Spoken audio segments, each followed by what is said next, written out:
sheegaya in ay bilaaban doonaan dib u heshiisiin ku aadan maamul goboleedka Galmudug. qodobkaasi waxay noo haysaa wariyahayaga Maryama Maxamed Cali Maryama Maanka.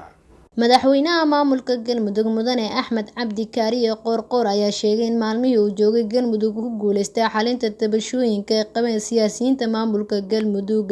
waxa uu sheegay inuu dhawaan bilaabi doono dib u heshiisiin bulsho maadaama inta badan deegaanada Galmudug ay ka dhacaan dagaal beeleedyo. Qoorqoor ayaa sheegay in dhammaan beelaha Galmudug loo qaban doono kulamo dib u heshiisiin ah. sidoo kale waxa uu sheegay in maalmaha soo socda uu ku dhawaaqi doono golo wasiiro tayo leh. madaxweynihii hore ee Galmudug Axmed Ducaale Geele ayaa xalay xilka madaxtinimo maamulka Galmudug ku wareejiyay madaxweynaha cusub Axmed Cabdi Kaariye Qoorqoor.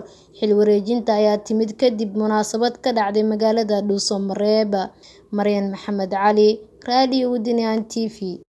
saaxiibada aynu jecelnahay guud ahaan waxaan intaas ku soo gunanadeynaa warkii oo aad ka daawanayseen telefishinka caalamiga Radio Wadani TV xaruntiisa magaalada Beledweyne war soo jeediyay waa anigo Jamuni tan iyo warkiisa xigeentan dib kaga kulmayno waxaanu idinkaga tagaynaa isma dhaafnay nabadgelyo.